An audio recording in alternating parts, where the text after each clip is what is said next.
Oke, selamat sore adik-adik mahasiswa. Hari ini kita lanjutkan materinya dengan klasifikasi dengan Artificial Neural Network. Materi dan dari slide ini atau pembelajaran ini itu ada di Berajah, silahkan di-download di sana. Dan di Berajah saya juga sudah menyertakan beberapa hal ya. Bisa dilihat di sini materinya, ini materinya, slide-nya, kemudian ada perceptron simulation dengan Excel, kemudian ada juga demo ANN classification di Python.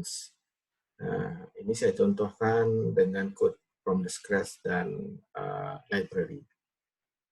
Nah, mungkin kita balik ke slide. Nah, di sini saya ambilkan dari slide-nya Daniel L. Silver dari Cognova Technologies. Nah, ini saya pikir slide yang relatif mudah dipahami untuk memahami konsep. Tapi konsep nggak saya jelaskan detail. Kalau ingin detailnya itu ada di buku atau kuliah JST sebetulnya. Tapi bagi yang belum ya saya akan coba menjelaskan sedikit agak ke praktisnya gitu, ke bagaimana menggunakannya, bagaimana mendesain, kemudian bagaimana mentraining gitu. Nah, sederhananya bahwa artificial neural networks itu asalnya dari konsep jaringan saraf manusia gitu, yang terdiri atas komponen ini ada dendrit, soma, akson, sinapsis, dan neuron. Nah, dendrit itu adalah penerimanya, unit penerima, kemudian neuron soma ini adalah neuron cell body, atau yang nanti juga berfungsi sebagai penjumlah dari inputan sinyal dari dendrit. Kemudian akson ini adalah pentransmisi antara sel body, bisa juga sebagai transmisi antara dendrit dengan soma. Kemudian ada sinapsis, sinapsis itu adalah di titik poin di dendrit itu ada sinapsis yang bisa saling sebagai titik poin untuk pentransferan informasi. Kemudian kemampuan dari neuron itu bisa melakukan pengaktifasian atau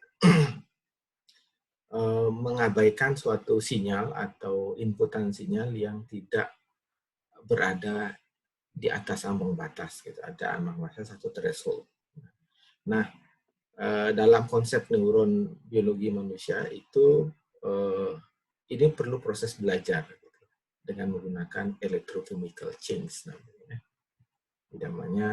Dia proses belajarnya melalui melihat, kemudian berbagai sensor kita, sensor tangan. Oh, ini panas gitu, maka otak sudah langsung tahu memerintahkan tangan untuk menarik. Misalnya.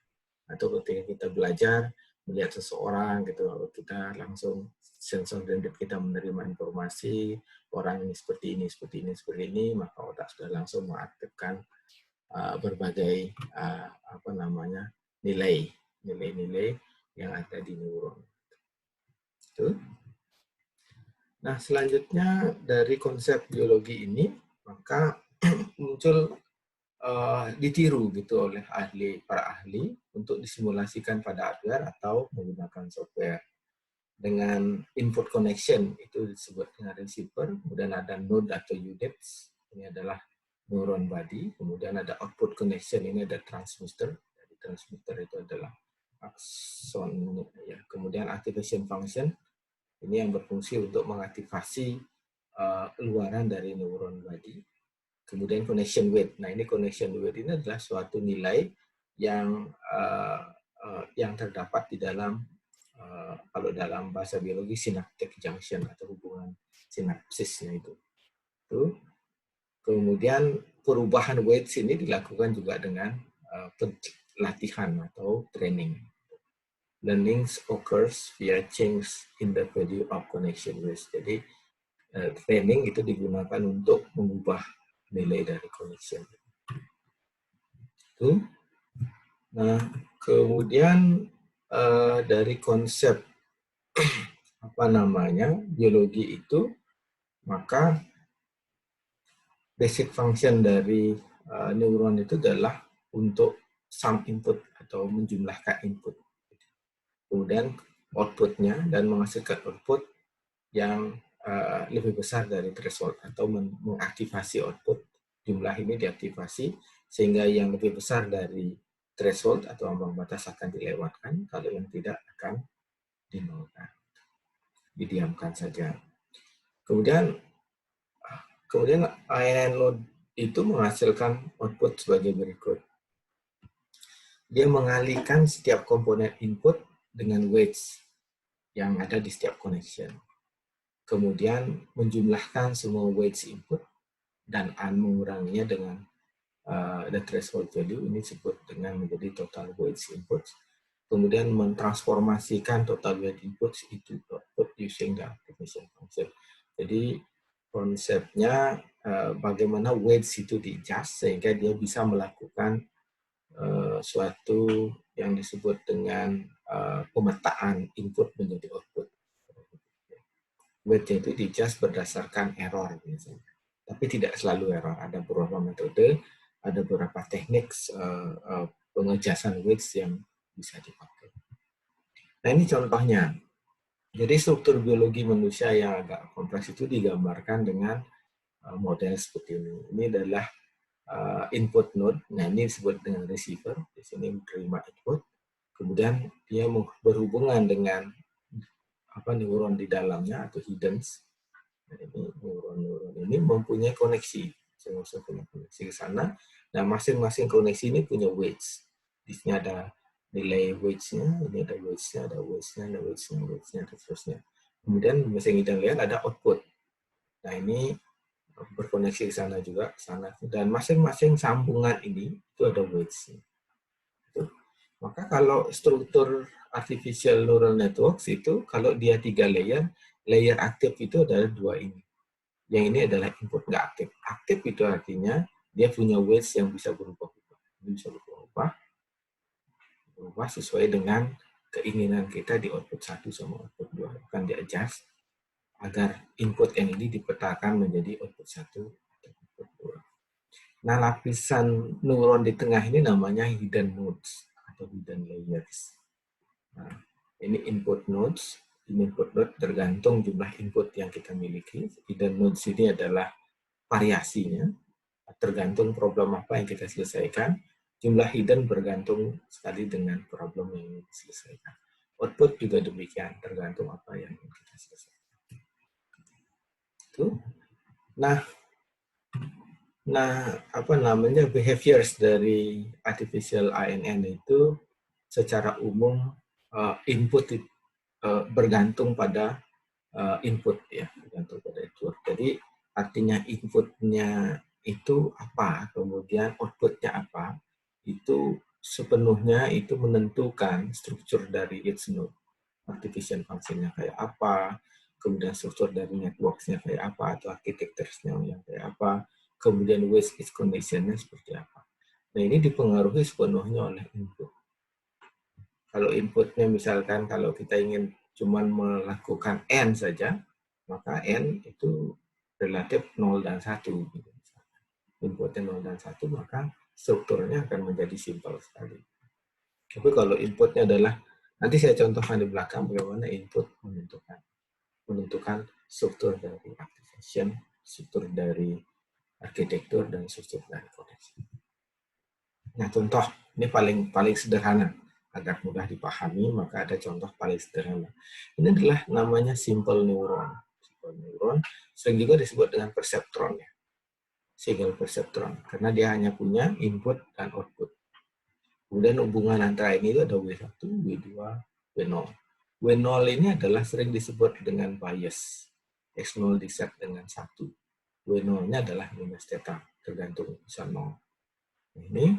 Nah, simple neuron ini digunakan untuk menentukan full meal deal. Ya, orang mau makan lah gitu. Jadi dengan input X0, X1, X2-nya 00, Y0-nya 0, X0, 1. Jadi ini kalau variabel X1 dua-duanya terpenuhi baru makan. Kalau tidak, dia nggak makan. Nah, itu contoh. Bagaimana, kapan dia makan kalau dia dua-dua variabel X1 dan X2 terpenuhi. Nah, ini digunakan untuk menyelesaikan ini. Jadi diberikan Ini sebetulnya sama dengan logika N sebenarnya. Logika N. Jadi neuron ini berfungsi sebagai logika N gitu aja. Makanya. Nah, bagaimana kita ngeset W1, W2, W0 sedemikian sehingga Y-nya bisa keluar seperti ini dengan input. Nah, F ini disebut dengan activation function. Di sini digunakan step function. Kalau FA-nya sama dengan 1 untuk A lebih besar sama dengan 0, FA-nya sama dengan 0 untuk A lebih kecil sama dengan 0. Ini step function. Kemudian di titik ini, yang Cian ini, itu adalah sigma ini. Sigma I sama dengan 0, WI XI. Jadi ini dijumlahkan. Inputnya semua dijumlahkan dikalikan dengan weights. Dapatlah Y, YN misalkan. YN itu dikenakan F, maka dapat Y.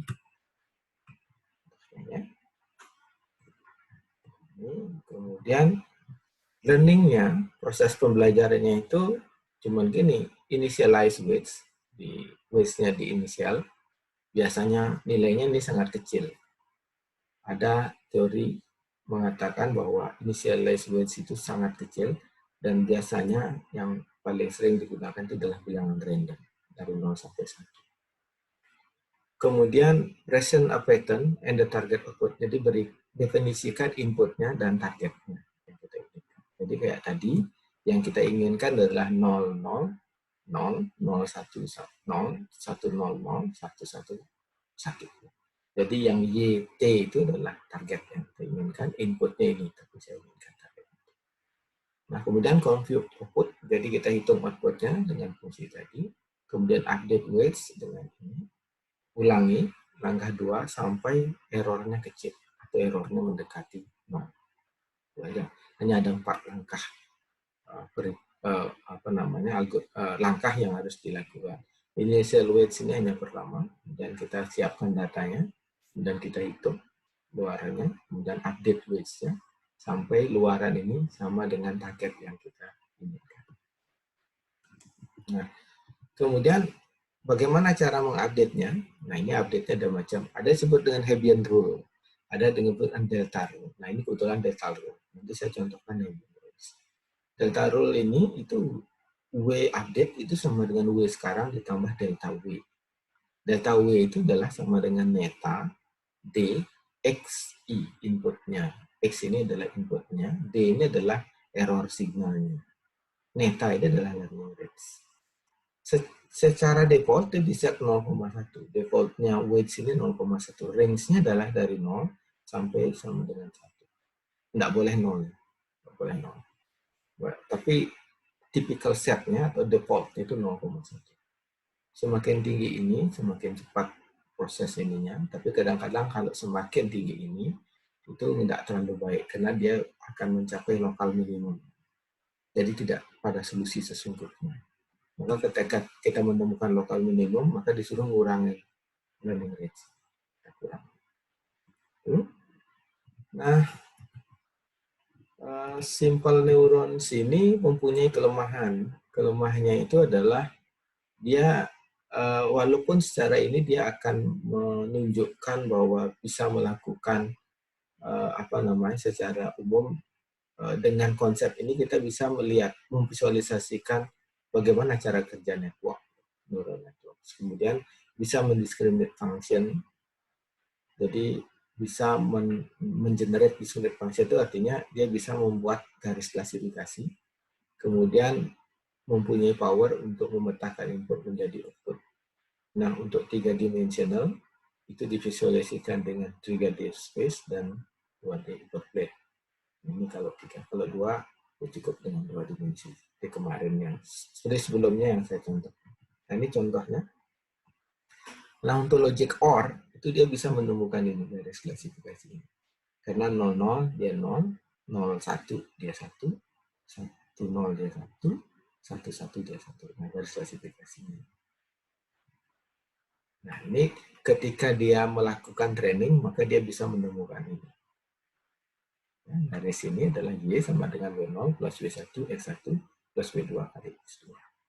Dan W0, W1, W2-nya inilah yang dicari ketika pelatih. Dengan menginputkan ini kita hitung. errornya berapa, oh belum nol, balik lagi diperbaiki terus ya.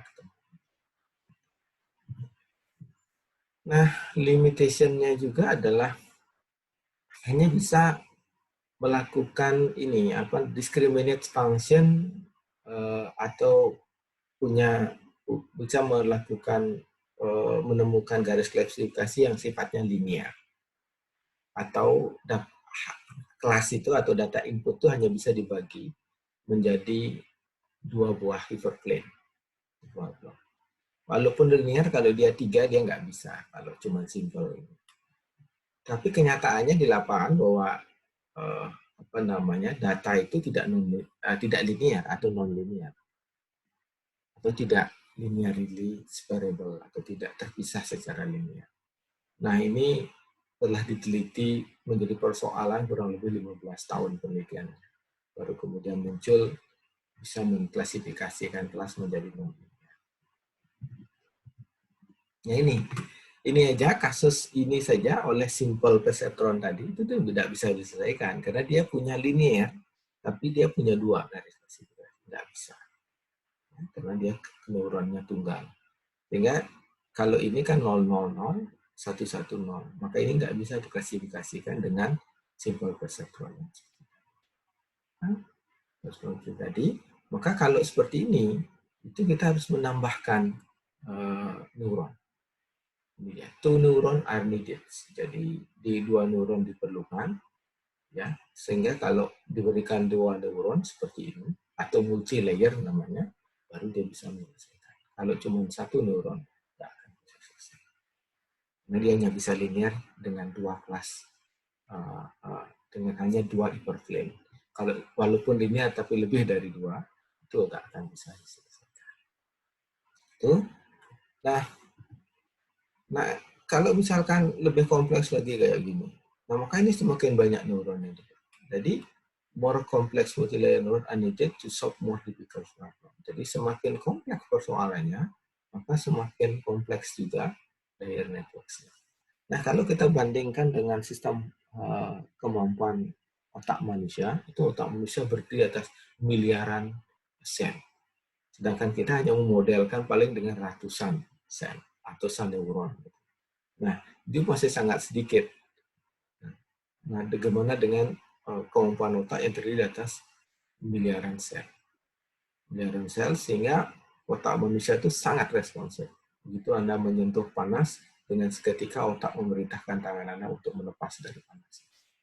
Atau, sering saya katakan, kalau dalam sistem otak kita sudah terekam pattern orang-orang dekat kita dari jalan atau dari suaranya saja, kita bisa mengenali siapa yang berjalan dan siapa orang yang memanggil kita. Nah, itulah kompleksitas dari otak. Otak manusia itu sistem yang sangat cerdas, tetapi dia lambat. Dan model kecerdasan manusia itu dibirukan dengan nama artificial intelligence. Nah, kalau untuk multi-layer feed-forwards-nya itu, dia punya hidden layer. Hidden layer. Setelah 15 tahun penelitian, itu akhirnya bisa ditemukan non-linear activation function yang seperti ini dan mampu menyelesaikan non-linear INN classifiers. Jadi tidak bisa berfungsi sebagai non-linear. Nah, sebelum masuk ke sana, saya coba contohkan dulu untuk memahami tadi. Itu saya buat Excel ini. Ini adalah simulasi di Excel. Ini adalah Hebbian rule, satu neuron ya. Kita input X1, X2 ada bias. Ini adalah fungsi step. Kemudian update weights-nya ini, W1, W2-nya, itu cuma caranya adalah W1 lama plus XI kali Y. Ya, XI kali Y. Nah, sama dengan tadi, ini ada contoh input ya, 00, 01, 10, 11, 0001 gitu misalkan ya. Nah, ini kalau kita masukkan ke dalam konsep Hebbian rule ini dengan cara penambahan itu, ini sudah saya desain sedemikian rupa, ada di ini, Anda bisa cek ke dalamnya apa sih yang dilakukan, benar nggak sih gitu. Nah, ini adalah W baru Ini kan W baru ya, W1 baru adalah W lama ditambah dengan XI kali Y. Ini XI kali Y. Y-nya mana? XI kali Y. Ini targetnya Y. Ini target ini sama dengan Y ya. Nah, kemudian yang dihasilkan itu diperkurangkan dengan W, ini ada errornya dan sum errornya. Kalau dia sampai 0, baru selesai. Nah, coba kita uji. Misalkan kalau inputnya gini. Inputnya gini, kita masukkan ke sini. Ya, nggak pernah selesai. Nggak pernah berhenti. Sampai epoch ke-11, ke berapa? 20. Itu nggak pernah selesai. Karena Y yang kita inginkan adalah 001, Y yang keluar itu cuma 1. Dan ini membesar terus weights-nya. Nah, kalau seperti ini nggak bisa menyelesaikan apa-apa. Nah, tapi beda dengan kalau misalnya kita inputkan ini. Kita coding, jadi kita terjemahkan. 0 itu jadi min 1, 1 itu tetap 1, luaran 0 min 1. Jadi kita coding. Sehingga range-nya jadi, sorry. Ini ring inputnya belum saya rubah. Nggak selesai-selesai dulu. 1 terus kita. Sekarang kita masukkan. Saya coding data ini menjadi ini. Saya coding, saya masukkan. Ini, masukkan ke sini. Tuh, saya ubah. Nah, ini ring inputnya kan dari min 1. Ini harus diganti. Min 1. Maka di step di epoch kedua, kalau kita dari 0, di kedua itu berhenti, selesai dia. Karena yang kita inginkan adalah min 1, min 1, min 1, 1, atau terjemahan dari 0001, kita bisa dapat keluarannya. Min 1, min 1, min 1. Saya kasih bold aja. Tuh, ini yang kita targetkan, itu sama persis dengan ini, sehingga errornya 0. Nah, kalau saya ingin misalkan kalau dia OR, ini kan jadi 1 ya. 1. Kemudian di sini terjemahkan saja 1. Saya terjemahkan ke sini, jadi 1. Selesai juga di step ke sini. Dapat min 1, 1, 1. Nah, W awalnya itu kan 0, 0 biasnya 1. Saya random di sini. Bisa nggak sih saya random? Saya kasih bilangan random. Ini saya random. Itu. Saya random. Ini saya kasih. Selesai nggak? Selesai. Selalu selesai. Kalau kita coding, input itu menjadi min 1 sampai 1. Nah, ini kelemahan dari Hebbian rule itu. Input itu harus berentang dari gen 1 sampai 1. Dia hanya tegas. Misalnya. Kalau kita kasih gini misalnya, volume 1 sampai sekian, bisa nggak? Coba. Bisa. Ya, kalau dia ini, dapat juga. Jadinya simbolannya adalah outputnya harus dari min 1 sampai 1. Kalau kita rubah misalnya, mungkin bisa juga 3. Nggak selesai juga. Nggak ketemu. Tapi kalau tadi min 1, untuk OR, itu bisa selesai. Ketemu deh. Nah, itu Hebbian rule ya. Tapi tadi disebutkan bahwa training yang relatif bagus perbaikan dari ini itu adalah delta rule. Delta rule. Delta rule rumusnya adalah delta W kali N. Ini sini ada learning rates. Nah, di sini di set defaultnya adalah 0,1. Nah, kalau ini walaupun inputnya seperti ini, seperti ini itu bisa menyelesaikannya. Coba ya, ini kita lihat. Ini inputnya adalah seperti ini, itu dia selesai di step ke-9. Karena input yang kita inginkan adalah 0001, ini dapatnya 00. Kalau inputnya OR misalkan, ini 1, 1. Selesai di mana dia? Bila step ketiga selesai. Ini 0, 1, 1, 1, 0, 1, 1, 1. Ya. Ini.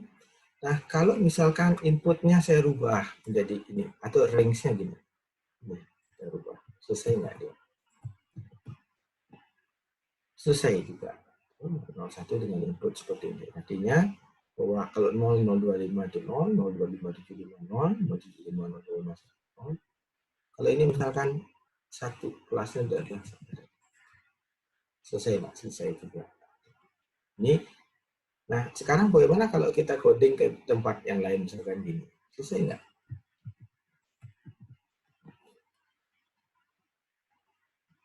Ini nggak selesai di step, tapi ini bisa kita perbaiki. Misalkan kita naikkan ini, bisa selesai.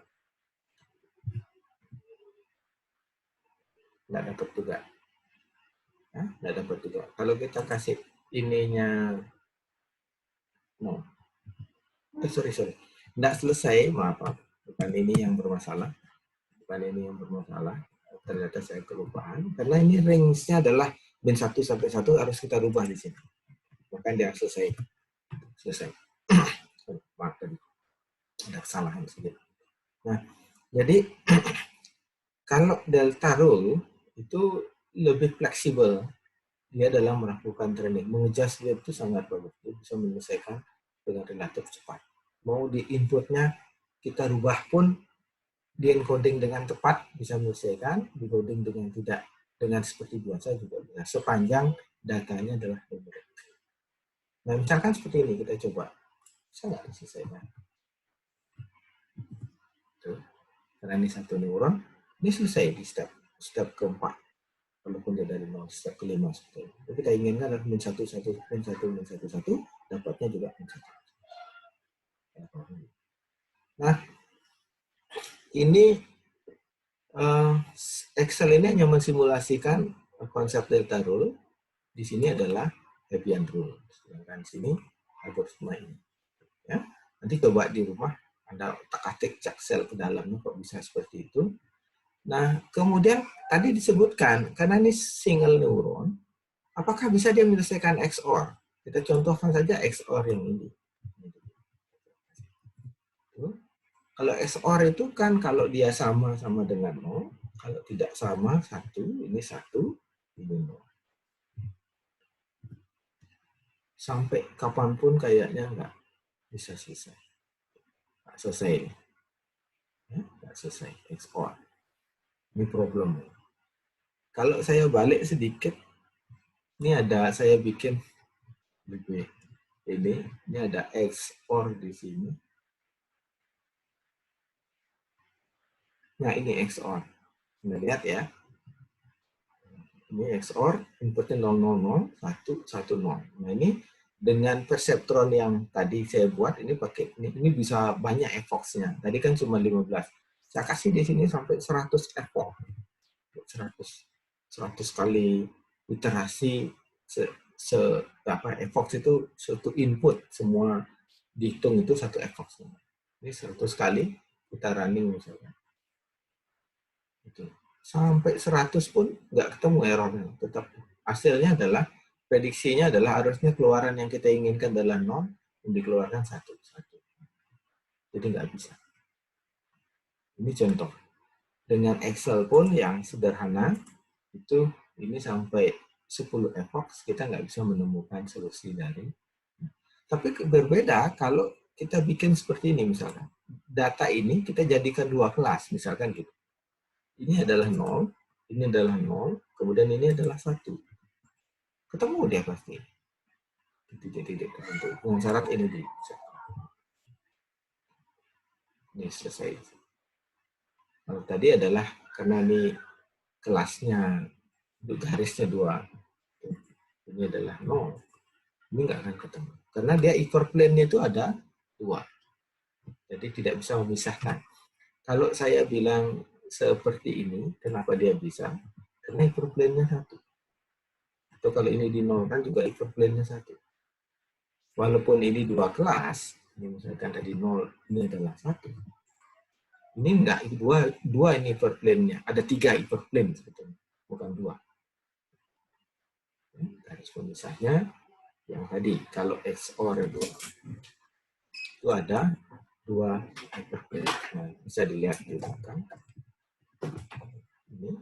XOR itu ada garis klasifikasi di sini, ada garis klasifikasi di sini. Itu linear ya. Ini nggak bisa diselesaikan oleh simple neural network. harus disesuaikan dengan yang sedikit lebih. Nah, ini nggak bisa menyelesaikan. Tapi kalau misalkan saya rubah di sini 1, di sini 0, maka ini jadi 1 interference ini. Itu contohnya. Nanti kalau diubah-ubah, data inputnya negatif, di sini harus diganti ya, ring inputnya. Kalau min 1 ya min 1. Kalau paling kecil 0, ini ring input itu adalah data paling kecilnya berapa, paling besarnya. Idealnya di dalam neural networks itu input itu berentang dari min 1 sampai 1. Tapi ada beberapa buku yang mengatakan dari 0 sampai 1. Tapi tadi kalau Hebbian rule dikasih 0 sampai 1 bermasalah dia. Nah, saya lebih sepakat mungkin bisa mengatakan dari min 1 sampai 1. Ya. Oke. Itu kemudian berikut kita lanjut di slide berikutnya.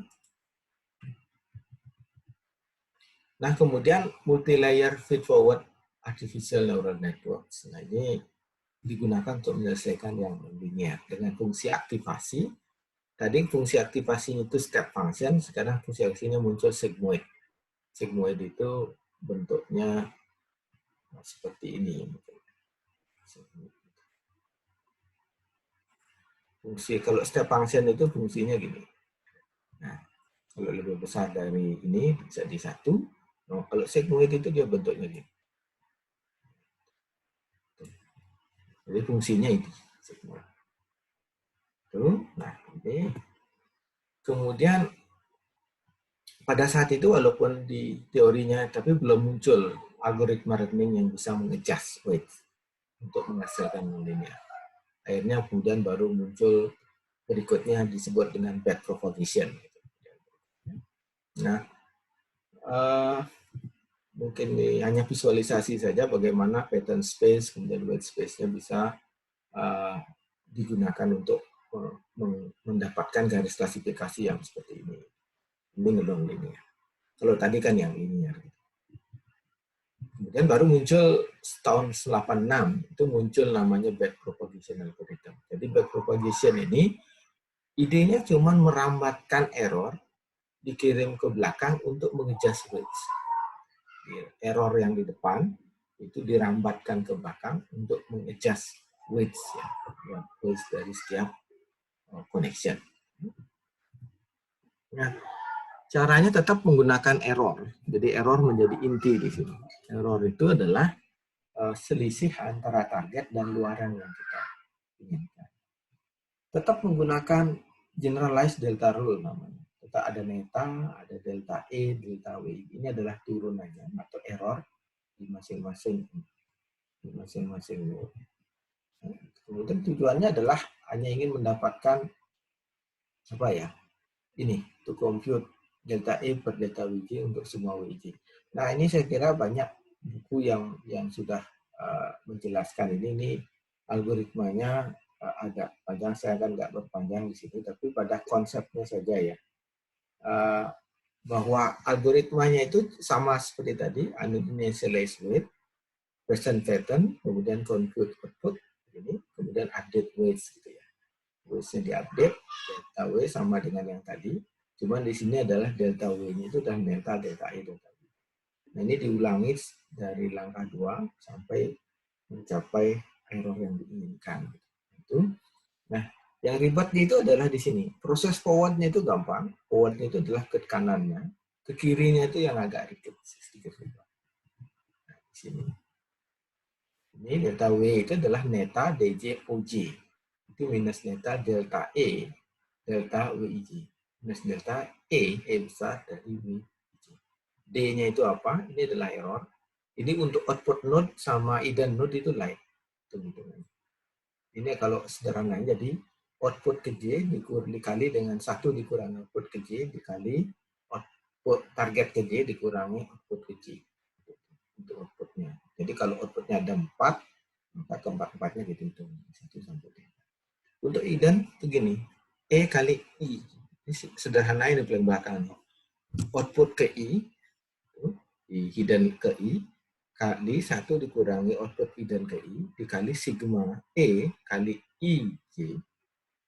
WIJ. Jadi weights yang di I ke J itu menurut ke I ke J itu digunakan lagi di sini untuk mengupdate.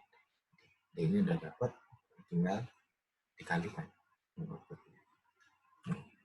Jadi delta ini hanya untuk menyederhanakan ini.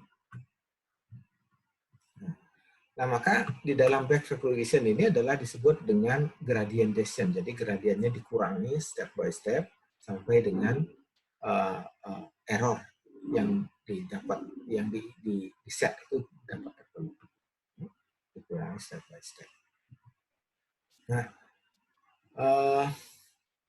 di samping pakai neta atau learning rate, ada juga bahwa back propagation algorithm itu memakai momentum. Jadi di sini netanya itu dikalikan dengan DJ kali OI, output I, kemudian alpha ini adalah momentum. Nilainya adalah dari 0 sampai 1. Nah, alfanya ini dikalikan dengan delta WIJT min 1. Ini juga salah satu parameter yang menggunakan momentum. Tapi tidak semua memakai momentum, tergantung algoritma yang kita pilih. Ya. Nah, ini lebih cepat untuk mencapai steepest and momentum descent used on the gradient of error surface, ya. More advantage to explore weight space using various elastic. Jadi ini bisa dipakai untuk digunakan hanya pada gradient error surface, ya. Error permukaan yang kayak sistem yang agak sedikit kompleks. Nah, bagaimana di training ini ada dua model, ada batch algorithm, ada online. Online itu artinya menggunakan error masing-masing input, sedangkan batch itu menggunakan error kumulatif. Error kumulatif itu maksudnya gini. Nah, jadi ini dihitung dulu dengan bias yang ini, dengan W ini, terus dapat Y-nya ini kan ya. Y-nya ini, itu kumulatif errornya ini yang dipakai untuk memperbaiki.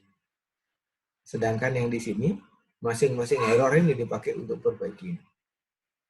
Udah, ada dua, ada online sama batch. Kalau batch itu, jadi semua input ini dihitung dulu, ketemu errornya. Error yang digunakan untuk perbaiki ini adalah error kumulatifnya. Jadi kalau ini error ini ditambah ini, error ini ditambah ini, yang error itu pasti positif, error ini tambah error ini jadi 2, tambah ini tetap 2. Maka error kumulatif 2 ini digunakan untuk memperbaiki. Sedangkan ini di sini itu enggak pakai error yang tunggal ini. Setiap ada error perbaiki, ada error perbaiki.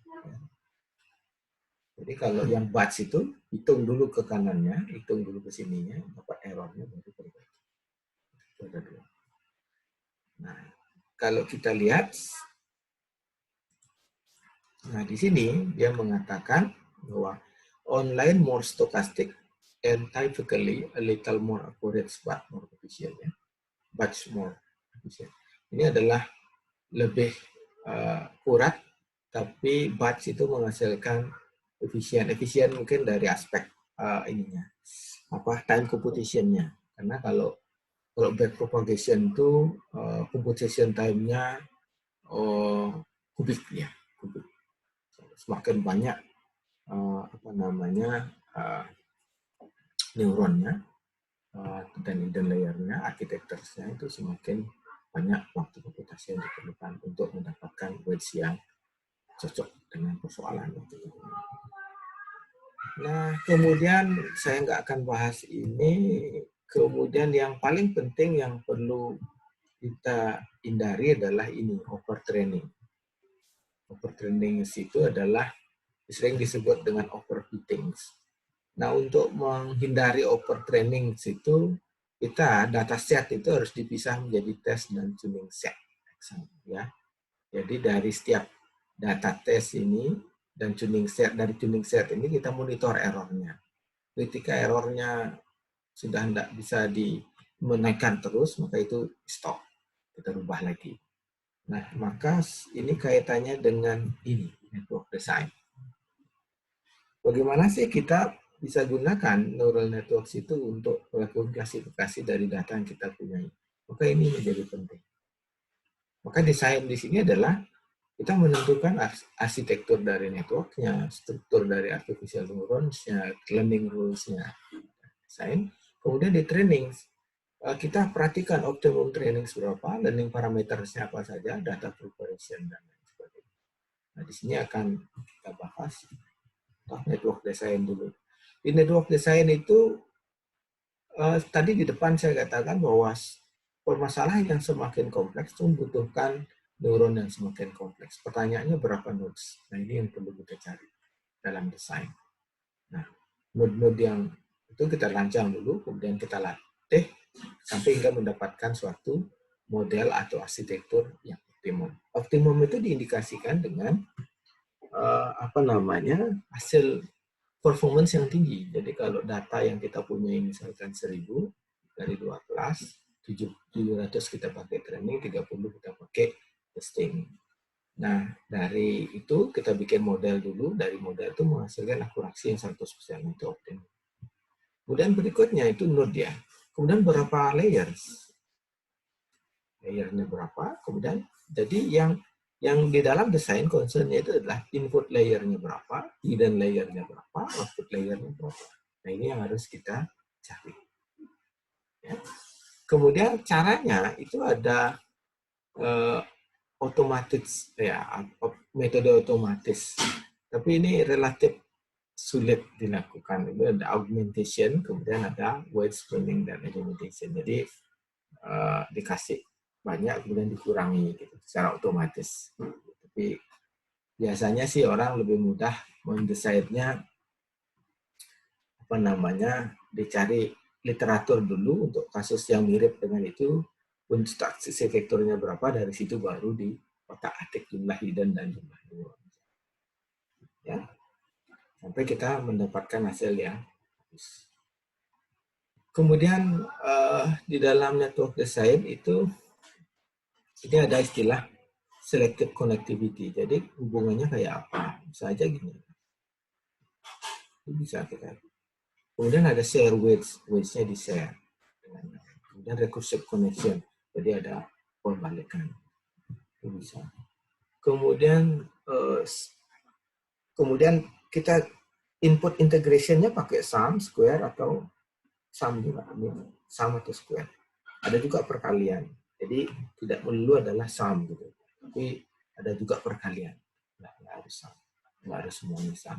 Kemudian activation function-nya kayak apa? Nah, ini juga perlu dipilih. Apakah symbolic, hyperbolic, Gaussian, linear, atau softmax?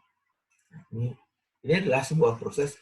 Jadi mencari parameter input layer, hidden layer, output layer gitu. Kemudian yang umum sih orang memakainya, yang umum saya bilang adalah connection yang biasanya hubungan sama ini. Kalau di CNN itu baru ada share weights. Nah, kita menentukan fungsi aktivasi ini, itu adalah bagian dari desain. Nah, kemudian kita selecting rule-nya, apakah delta rule, momentum decision, atau advanced word space search technique, atau global area function. Nah, ini ada beberapa model yang bisa kita pakai, bisa kita pilih. Kemudian training, tadi desain networknya seperti itu, jadi kita menentukan berapa hidden layernya, apa fungsi aktivasinya, apa training yang kita pakai. Nah, kalau sekarang kan dengan sistem library yang sudah lengkap, kita bisa banyak sekali mencoba arsitektur-arsitektur yang ya. Kemudian training itu adalah intinya kita mencari to achieve good generalization accuracy on new example or case. Jadi kita mendapatkan suatu model yang bisa menghasilkan akurasi yang tinggi, itu tujuan. Atau mendapatkan model neural networks dengan weights-nya dan activation function neuron dan seterusnya yang bisa menghasilkan akurasi yang tinggi atas persoalan yang kita hadapi. Atau objektif lain adalah establish a maximum acceptable error rate. Jadi errornya itu maksimum. Error maksimum itu artinya errornya minim kecil. Optimum itu artinya kecil. Kemudian training the network using validation test set. Nah, disarankan dalam kita melakukan training harus memakai rule ini. Ini saya lingkari ya. Digunakan untuk mengejas weights-nya itu. Ini untuk training. Kemudian untuk memvalidasi, kita menggunakan ini. Production test set. Jadi, kalau Anda punya data, untuk melakukan training, kita harus bagi dulu menjadi dua. Validation test set, kemudian production test set. Ketika training, kita gunakan ini. Ketika validasi, saya menggunakan ini. Ini harus contoh approach-nya. Nah, ini sering anak-anak nggak tahu, kakak kelas Anda sering bingung menjawab. Nah, kalau kita punya sampelnya tinggi, banyak, gitu, besar, itu data example itu pertama dibagi 70 banding 30. 70 banding 30. Nah, dari 30 ini disebut dengan production set. Digunakan untuk menghitung sebagai test error. Berapa sih akurasi yang kita dapat. Sedangkan di sini yang 70 itu bisa dibagi lagi jadi dua. Ada training set, ada test set. Ini untuk membuat model. Buat model ya. Dari 70 ini bagi dua dulu. Ini bisa perbandingannya adalah 90 berbanding 10%. 90 berbanding 10%. Nah, intinya adalah trainingnya lebih banyak. Nah, bagaimana dengan jumlah kelas? Kalau data ini adalah punya N kelas, usahakan ini di masing-masing data ini harus punya ukuran yang balance. Misalkan kalau saya punya 3 kelas A, kelas B, kelas C, datanya adalah 20.000. 20.000 ya. 70% dari 20.000 itu sekitar 1.400. 1.400 dari 1.400 itu dibagi 3, itu harus mendapatkan 1.400 dibagi 14 dibagi 3. Harus masing-masing kelas ini punya data yang sama. 14 bagi 3 berapa? 12 bagi 3, 400. 425, kira-kira 425. 225. Ini usahakan balance. Ini dipilih, data ini itu dipilih secara acak, nggak boleh ditentukan sendiri. Data pemisahan 70-30 ini harus secara random, kemudian pemilihan ini dan ini juga random. Nah, ini. Jadi ini untuk membuat model, ini untuk memvalidasi model kita. Kalau ketika kita production set kita, itu mendapatkan akurasi yang hampir sama, misalkan ketika model kita buat akurasinya adalah 95%, dapatnya. Maka di sini harus mendekati hampir sama dengan 95%. Ya. Tetapi kalau misalkan di sini Anda dapat 85, misalkan 95% di model ini, ketika diuji Anda dapatnya hanya sekitar 70%. Ketika diuji. Ini namanya overfitting. Overfitting. Overtraining istilahnya. Overfitting. Nah, ini harus diulang modelnya. Berarti modelnya nggak cocok. Harus diulang. Ulang desainnya. Entah arsitektur yang diulang atau datanya data preparation yang diulang. Itu kalau datanya besar. Bagaimana kalau datanya kecil? Kalau datanya kecil, kita pakai cross validation. Cross validation itu, jadi data dari sekumpulan data kecil itu kita bagi 10 blok, 10 fold. 10, 1, 2, 3, 4, 10. Jadi 90% ini kita gunakan untuk training, untuk membuat model. Kemudian yang 10% ini kita gunakan untuk test error. Tapi ini diulang-ulang. Jadi pertama, dari 1 sampai 9 jadi training, ini testing. Balik lagi, ini dari sini sampai sini testing, ini. Kemudian terusnya diputar ini. Sampai akhirnya dapat accumulated test error. Nah, itu yang kita gunakan sebagai indikator. Sama dengan tadi, kalau modelnya di training kita dapat 90, ternyata di validasi kita dapat 90, itu valid. Kemungkinan memang segitu maksimum. Tapi kalau di sini 100, di sini dapatnya 80, nah itu overfitting. Harus dicari. Biasanya itu lokal minimum. harus dicari lagi. Ya. Nah ini pembagian ini harus ketika Anda menggunakan neural network itu bisa.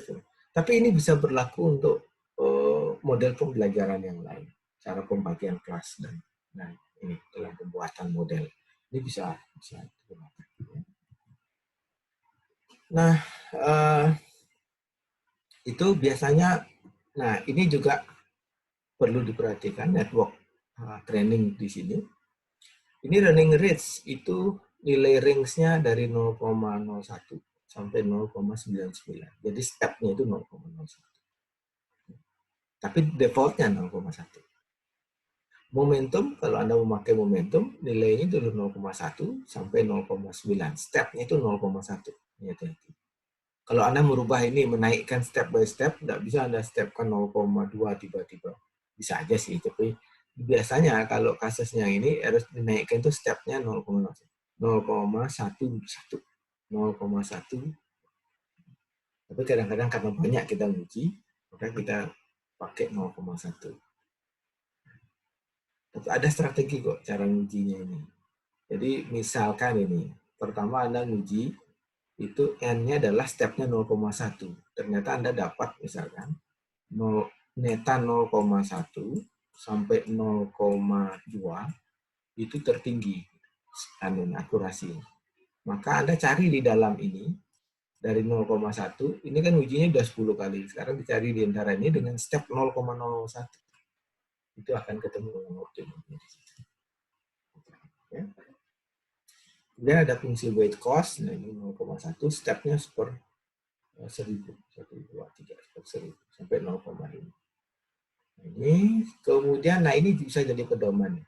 Typical problem during training. Nah, yang kita inginkan itu gini, dari error besar, terus menurun step by step, turun sampai mendekati.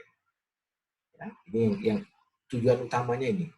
Tapi kenyataannya, kalau Anda ketemu ini, hasilnya adalah errornya turun terus steady. Lurus dia terus.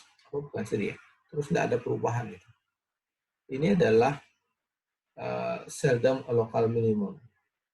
Sarannya adalah dikurangi learning rates-nya. Jadi learning rates yang tadi itu, yang 0,1 typical itu dikurangi.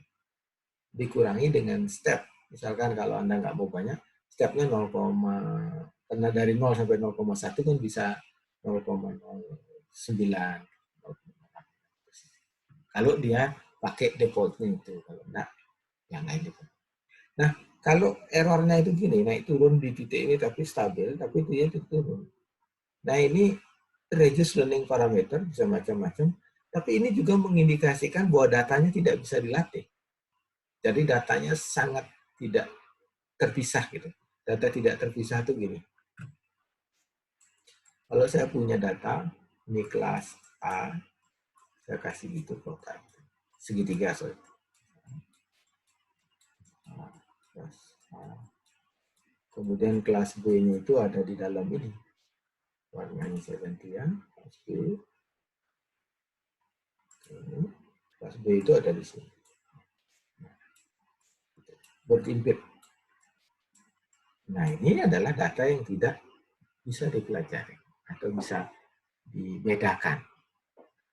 Nah, kalau seperti ini, maka kalau Anda dapatkan errornya seperti ini dalam pelatihan, harus datanya yang dirubah, bukan arsitektur. Tapi kalau dapat ini, itu arsitekturnya yang kita inginkan. Nah, ini data preparation. Nah, ini penting juga. Ya, di dalam neural networks itu kalau intinya adalah garbage in, garbage out. Ya, jadi kalau sampah ada masukkan dalam sistem, maka sampah akan keluar. Hasilnya. Maka di dalam arsitektur neural networks itu, penyiapan data itu memakan 50-70% dari pembuatan akhirnya. Ini ya. Ada 3 step data preparation yang harus kita siapkan. Pertama, consolidation dan cleaning. Kedua, selection dan preprocessing, transformation dan encoding. Tadi saya contohkan, untuk kasus yang Hebbian rule, kalau tidak kita encoding datanya, itu tidak akan berhasil. Sampai kapanpun kita tidak akan bisa menemukan solusi yang kita inginkan. Tapi setelah kita encoding, yang mau encoding, maka kita dapat.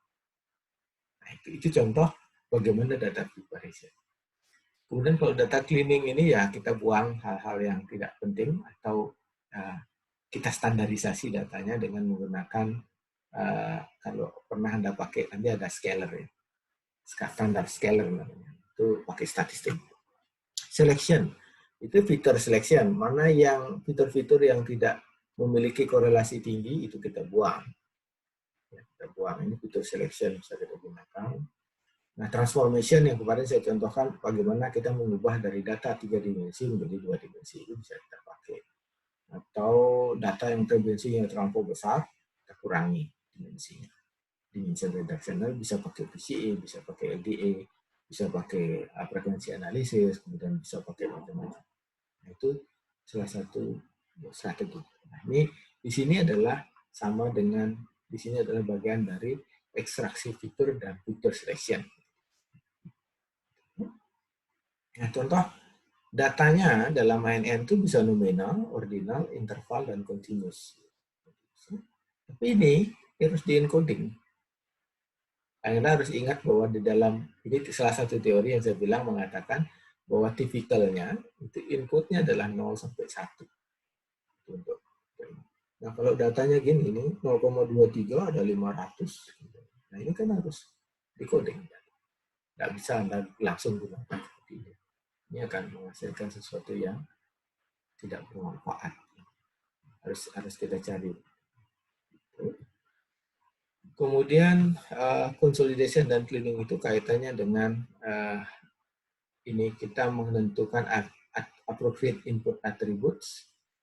Kemudian data itu consolidate data into working database. Jadi di data yang kita punya itu harus kita pastikan bahwa dia bekerja untuk working yang tertentu. Jadi data range tertentu. Kayak tadi kalau inputnya 0 sampai 1, tapi saya nyatakan bahwa dia minimumnya min 1, itu kan salah. Artinya di working database-nya itu adalah antara min 1 sampai 1, bahwa pastikan data inputnya itu memang ada min 1 sampai 1. Kemudian eliminate atau estimate. Kadang-kadang kalau Anda dapat data, itu ada yang datanya tidak ada, atau missing value. Nah, ini harus diestimasi. Bisa estimasi, atau bisa kita buang. Ya. Ini remove outlier ini adalah yang membingungkan, obvious exception ya di data-data yang ini determine prior probability of category. Nah, ini kaitan dengan radial Bayesian ya. Nah, selection and preprocessing. Nah, ini ada dimensionality, reduce dimensional ini. Kemudian ada remove redundance for correlating attribute. Jadi data-data atau input yang redundant itu kita harus buang untuk mengurangi kompleksitas. Kemudian ada reduce attribute value range. Tadi saya contohkan satu ini, reduce attribute value range. Range-nya kita rubah. Nah, ini atau macam-macam. Nah, transform to discrete numeric value. Ini kalau nominal, encode. Bisa di-encode juga. Encode 4 itu dengan seperti ini atau dengan lain. Misalkan consider relationship. Jadi relationship kalau emang ada hubungannya, data-data yang berhubungan, single numeric repos kita jadikan satu, biar sedap sini. Kita gabung berdasarkan. Nah, ini contoh normalisasi yang bisa dipakai. Ini adalah pakai Euclidean distance, X dibagi SQRT sum of all X kuadrat. Percentage X dibagi sum of all X, varian, ini mean of all X dibagi dengan varian. Nah, ini banyak dipakai. Dua ini setahu saya ini banyak dipakai. Ya. Bisa juga scale value using linear transformation if the data uniformly distributed atau use nonlinear log atau power. Atau pakai statistik skew distribution. Ya. Nah, kemudian itu kira-kira ini contoh ya encode ya. Ya, ini kalau kita single value 0,16 nih boleh. Kalau kita bits of a binary number, kita selalu pakai cuma ini saja, itu juga kurang bagus. Kalau discontinuities, ya, kurang bagus. Yang bagus tuh ini, the best. di subset fuzzy. Maka di dalam neural network itu sering fuzzy digunakan juga. Maka ada sering disebut dengan neurofuzzy. Nah, setelah training, saya mungkin bisa jelaskan sedikit di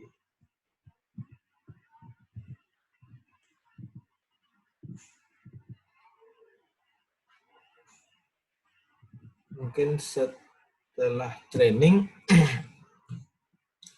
ini bisa Anda lakukan yang ini. Hidden nodes from internal representation. Nah, ini cek jumlah hidden nodes-nya. Kemudian kita lakukan manual analysis with value often difficult. Nah, graphical variable. Jadi intinya adalah setelah Anda melakukan training, kalau hasilnya kurang bagus, yang paling bagus itu kita plot klasifikasinya. Kalau tidak plot, kita tidak akan pernah tahu hasilnya kayak apa. Itu perlu diplot ya. Mungkin ada contoh ya. Saya contohkan mungkin. Ya, dipahami.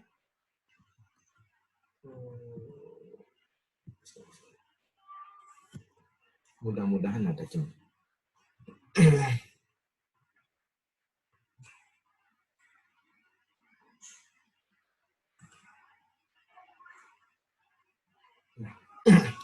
Mungkin di sini bisa saya contohkan ya.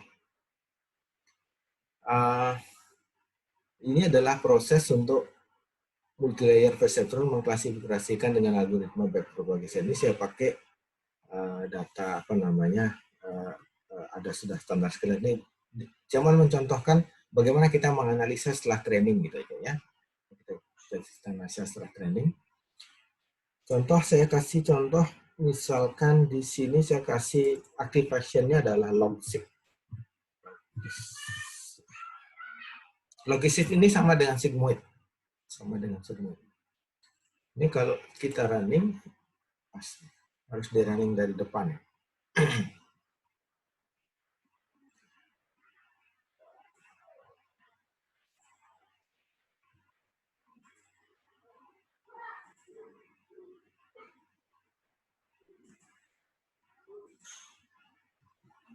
Sebentar.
Oh, fungsinya log.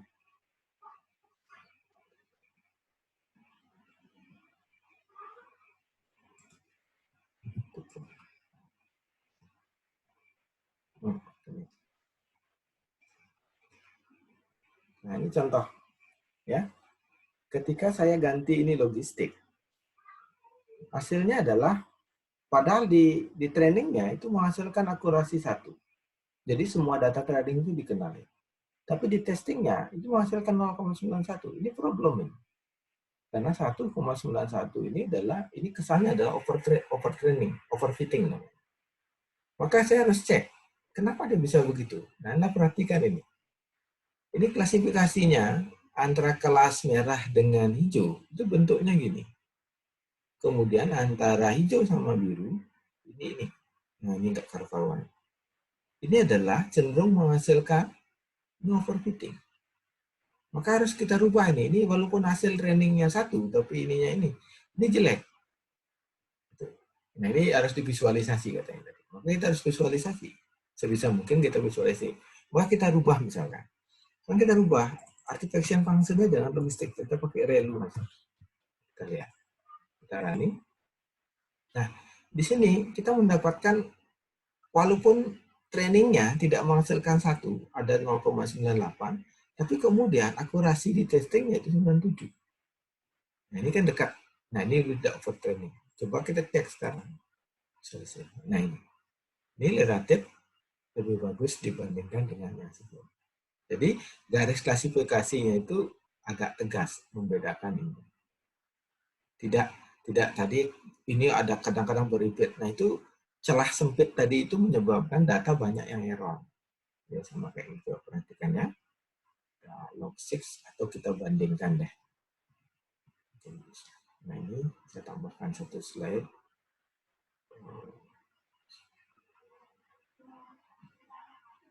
Kita tambahkan satu ini, yang log 6 tadi.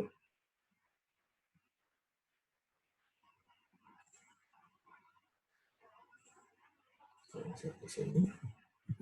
Saya langsung plot. Tidak perlu nanti sampai sini ada. Plot di bawahnya. Ini kita pakai log 6. Logistik. Logistik. Nah, misalkan itu kita running. Kita running. Nah ini kalau Anda bandingkan dengan yang ini, itu jauh lebih bagus. Ya. Karena garis klasifikasi, jadi daerah biru ini punya ruang space yang segini. Sementara di sini kalau Anda perhatikan, kelas biru itu cuma punya ruang yang segini aja di dalam ini. Di luar ini sudah nggak dikenali sebagai kelas, hijau. Ruang merah itu sangat besar, ruang biru itu kecil, luasannya, daerah klasifikasinya, sedangkan kelas biru itu besar sekali. Nah, kemungkinan besar ini kelas hijau ini banyak nggak dikenal. Kelas hijau banyak yang tidak dikenal. Maka dari itu, akurasinya turun dari 0,91. Sedangkan di sini, kita lihat bahwa kelas merah itu punya ruang garis klasifikasi yang hampir berimbang. Yang hijau juga cukup banyak, luasan daerah klasifikasi ini juga banyak. Sehingga ini buka ruang bahwa kelas yang salah di klasifikasi itu menjadi kecil. Maka tadi disebutkan di dalam teorinya, maka sangat penting kita melakukan visualisasi dari analisis itu dengan cara visualisasi ini graphical variable ini harus kita ini yang penting. Nah ini membuktikan sekali bahwa analisa graphical view itu menjadi sesuatu yang penting. Maka suatu saat nanti kalau Anda melakukan penelitian di bidang pengenalan pola atau bidang lain yang memerlukan machine learning, ketika Anda training, kalau hasilnya selalu jelek, paling enak itu di plot, di view, datanya di view, garis klasifikasinya di view, dan seterusnya di view. Potong aja datanya menjadi 2 dimensi. Cara menurunkan menjadi 2 dimensi, setelah saya ajarkan kemarin, ini kita pakai VCA ya. Ini kita pakai VCA. VCA-nya kita. Ini juga relatif kurang bagus, walaupun hasilnya juga 93. Tuh. Nah, kemudian ini ada guideline menggunakan neural network sebagai klasifikasi. Pertama itu adalah try the best existing method first. Jadi kita harus mencari best existing method yang kita punya, yang kita temukan dari studi literatur kalau Anda mau pakai. Kemudian yang kedua itu get big training set. Jadi cari training set itu banyak. Nah, kita hanya menyediakan data. Tapi persoalannya menyediakan data yang banyak itu nggak mudah juga. Maka di TI itu sering kalau dia sulit menemukan datanya, maka kita nilai datanya dalam skripsi itu betul. Ya, kemudian pertama cara strateginya adalah try a net without hidden unit, tanpa hidden dulu. Nggak usah dikasih hidden, dan baru step by step tambah hidden. Ya. Ini sekarang sangat mudah kita. Mudah-mudahan yang don't use sensible coding for input. Nah ini enggak.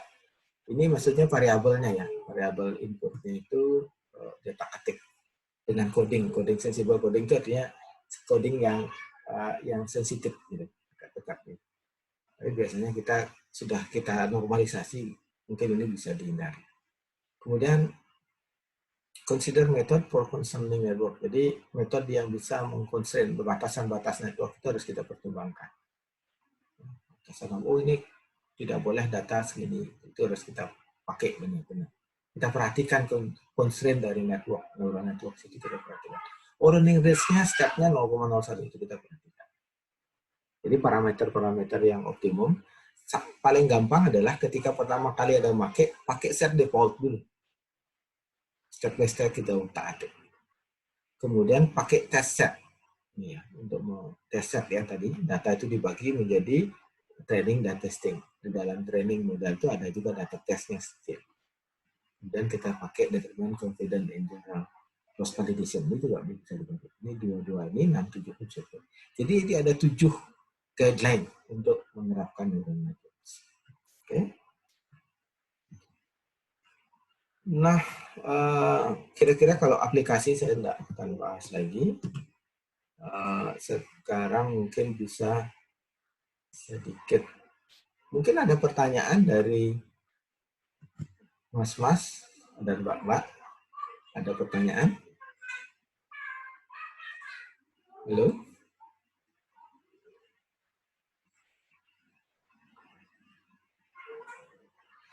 Ada pertanyaan?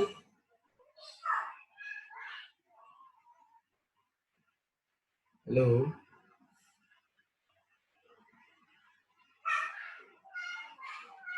Mungkin belum ada, Pak, makanya tidak ada yang bersuara, Pak. Oh gitu. Iya. Oke. Kira-kira bisa diikuti ya? Iya, Pak. Bisa, oke. Oke, sedikit lagi mungkin bisa saya contohkan untuk data yang lainnya.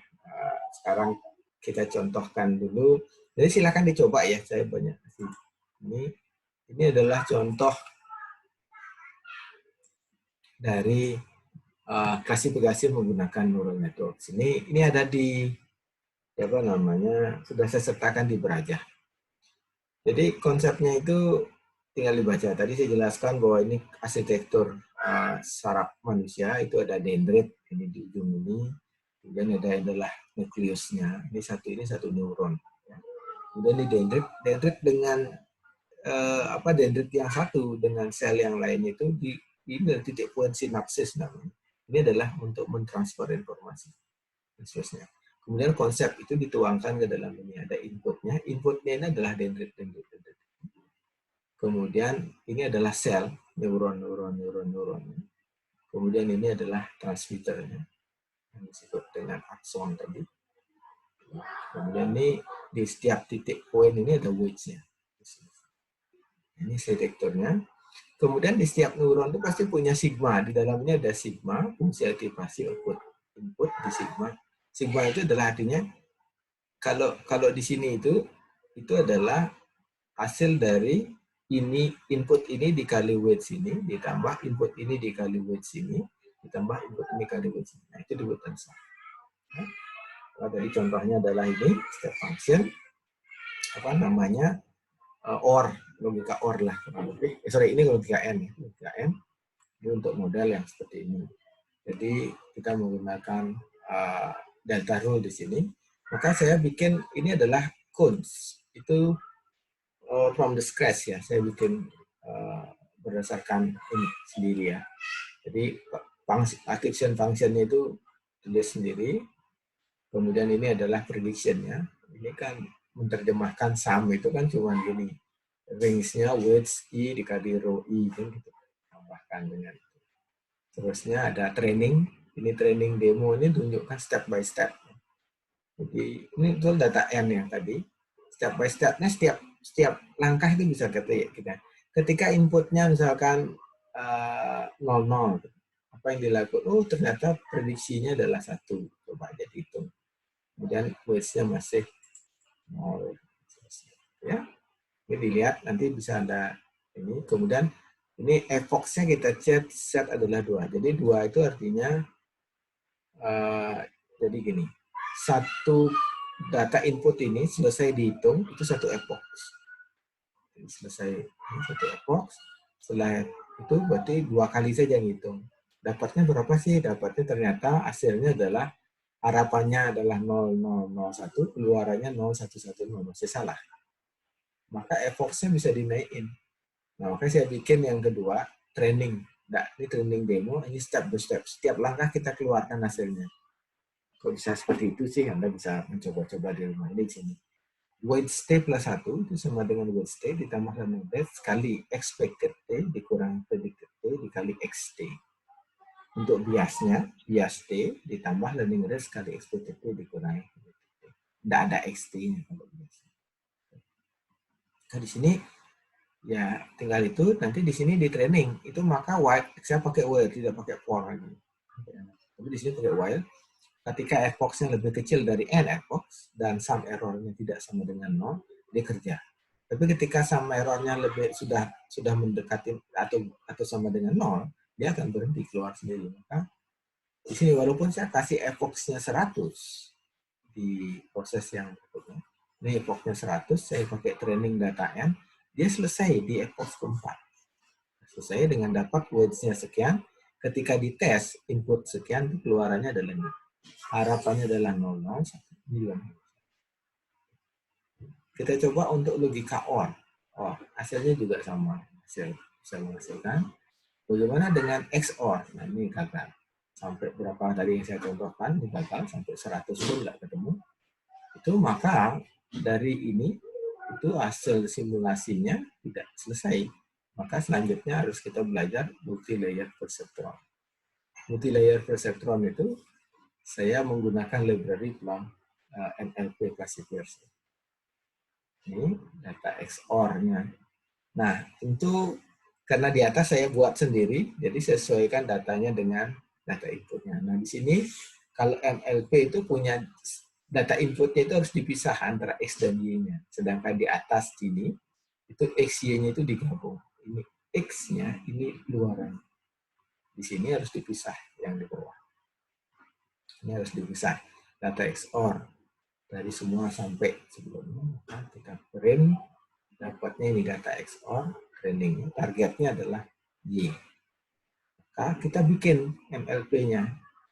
MLP learning rate-nya 0,1, default activation-nya relu, hidden size-nya 42, artinya hidden layer-nya ada 4, ada 2, maksimum iterasinya 100, alpha-nya ini adalah error-nya. Solver-nya itu SGD. Kalau Anda mau ingin tahu apa itu SGD, ada di sini. Silahkan cek ya. Dan verbusnya 0 ini adalah apa ya? Proses trainingnya tidak kita luarkan. Tapi kalau ini kalau 1 itu dikeluarkan, maka kita bisa kita XOR dari yang kita training 00 harapannya adalah 011 ini bisa selesai dengan weights. Artinya ternyata MLP mampu menyelesaikan logika XOR. Ini artinya bahwa semakin banyak neuron penyusun MLP, maka MLP akan semakin cerdas. Untuk membuktikan cerdas selanjutnya MLP diuji coba pada data sebelumnya. Waktu kuliah sebelumnya kan saya pakai data predefined ini ya. Ini kita uji coba, benar bisa nggak sih menyelesaikan dengan data seperti ini? Akhirnya kita uji coba, ini dapatnya adalah dengan perceptron, itu bisa, karena ternyata data ini linear separable. Ya. Kemudian dengan multi-layer, kita juga dapat hal yang sama selesai. Ya. Nah, baru pada data iris. Pada data iris, itu sebelumnya kita coba sama saja, kita coba langsung tanpa dimensional reduction, pakai MLP dengan konsep yang di atas tadi, itu ini sampai di 44, kita dapat hasilnya 97.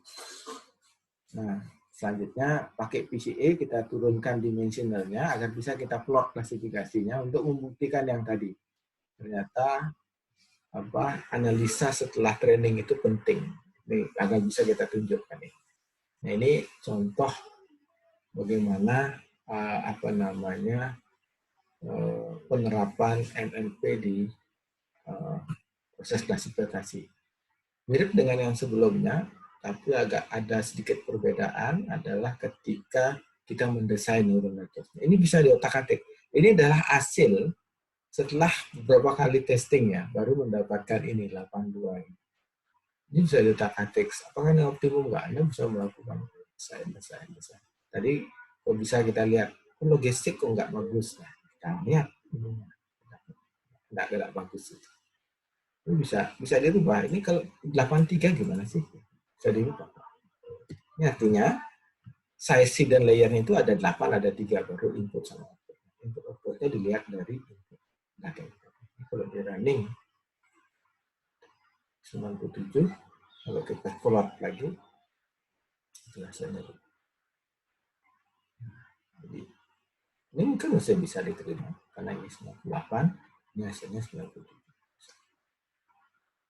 Bagaimana kalau misalkan 86 kita kasih I dan 6? Hasilnya berapa? 95 turun dia. Kita run lagi ini. Kita lihat analisanya. Ini hasilnya sangat linear. Jadi ini kesimpulannya kurang baik. Harus kita cari. Ini harus diutak-atik. Nah, yang kalau tadi disebutkan kita harus keluarkan loss-nya gitu. Kalau loss-nya dia turun gitu bagus. Nah ini bisa dikeluarkan dengan cara perbusnya di set 1.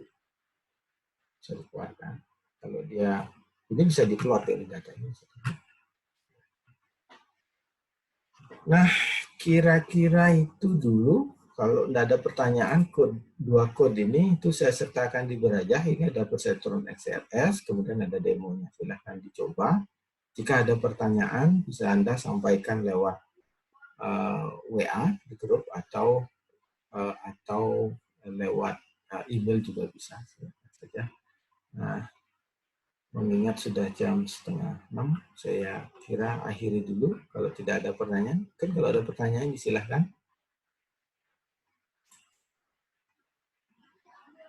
Tidak ada ya, cukup? Cukup Pak. Cukup, oke. Mudah-mudahan bisa dipahami ya. Jadi silahkan dicek lagi, dipahami penjelasan saya tadi. Nanti rekamannya akan saya unggah lagi di Berajah ya. Sekian dulu, sampai ketemu minggu depan. Selamat sore. Sore, Pak. Terima kasih, Pak. Terima kasih, Pak.